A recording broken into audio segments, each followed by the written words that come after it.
Since the 1990s, young people diagnosed with cancer has gone up by 33%. My name is Johanna, and at the age of 17, I was diagnosed with Hodgkin's lymphoma, a cancer of the blood. It's one of the most common cancers to be diagnosed in young people, and it accounts for 68% of all lymphomas diagnosed, with non-Hodgkin lymphoma covering the other 32%. On the 29th of December 2014, I found a lump in my collarbone, and I went to my local GP, who referred me for tests. In February 2015, I went back for blood tests, which raised no concerns. During March 2015, I went to St Richard's Hospital in Chichester for an ultrasound scan, which showed there were 2 lumps instead of 1. A month later, I went in for a biopsy, which removed half of the first lump diagnosed. 2 months later, I started chemotherapy at the same time as I was sitting my A-level exams. During the next 3 months, I was still going through chemo until the 7th of August 2015, when I got an all-clear scan. What stage of cancer did I have? The sheet that I get with my checkup every month or so, it just has like favourable stage of Hodgkin's disease, so that's probably like stage 1 or 2, but which one, I have no idea. Every experience is different, so I spoke to 2 young girls about their treatment and how it affected their lives.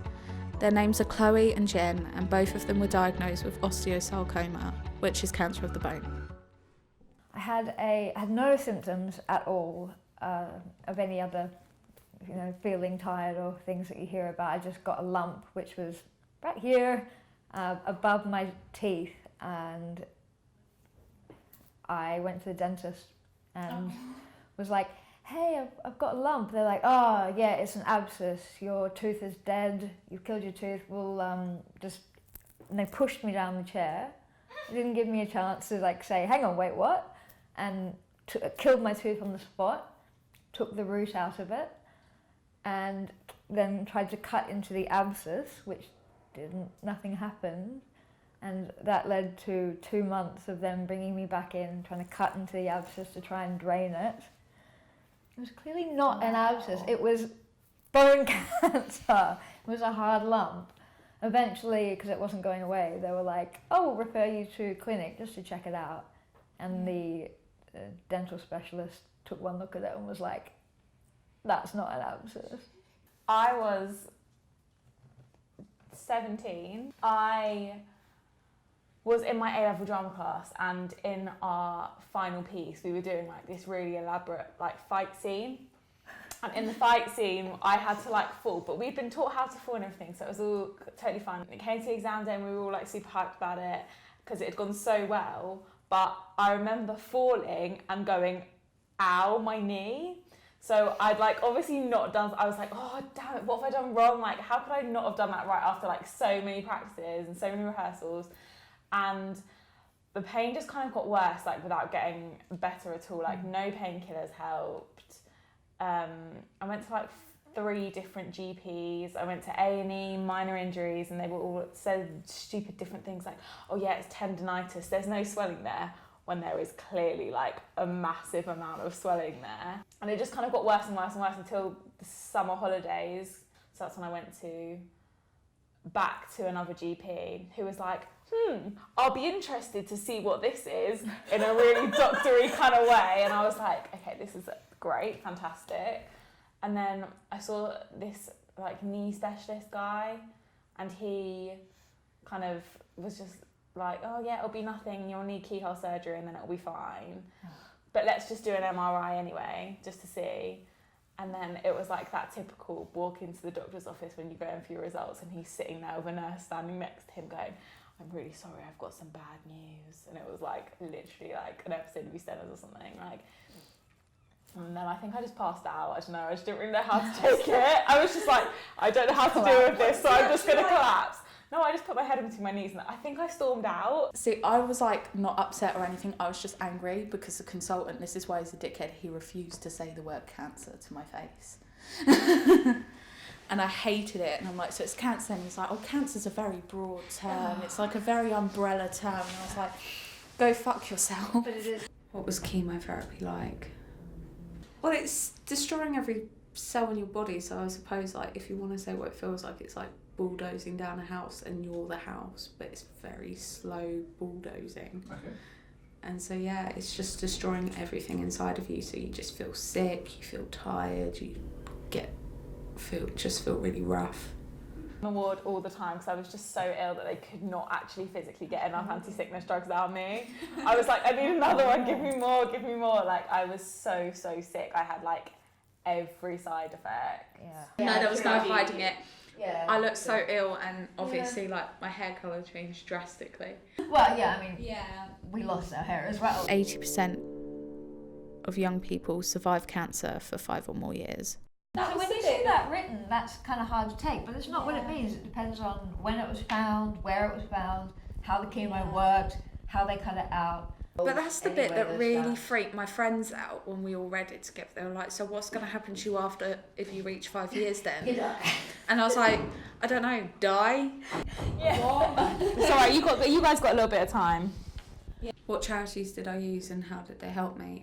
So I primarily used Click Sargent. They came to me, they gave me a £170 grant, and they got through to other charities to give me grants as well. So they got me a grant through Macmillan. I also had the support worker there, so she helped me with like school and stuff. And then she also helped out with like friends and relationships and family, but mostly just school. And then like they support you outside of treatment as well. So when you hit remission, they did like a couple of workshops on like being in remission and how it affects you like emotionally, physically, blah, blah, blah, and then like what you can do to help yourself. And they just like organise trips and meals out, and it's fun. It's like a way to meet people as well. They do a music programme for people in August, and you get to like go and write songs and like learn how to play instruments and sing.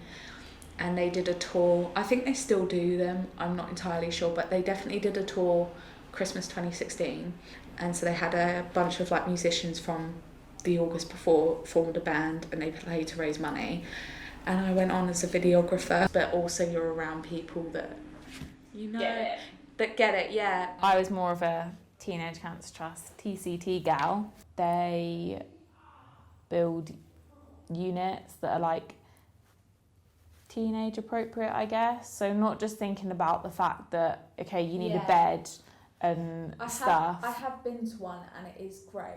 It's fantastic. So thinking about the things like, okay, you're a teenager, you're going to need Wi-Fi, you're going to need a TV, you're going to need somewhere that's not your hospital bed to go and chill, like stuff like that. Yeah. So they also do the things like the days out, and they do like a week of Royal Albert Hall gigs, and young people can go on them, and it's a great way to meet people and stuff.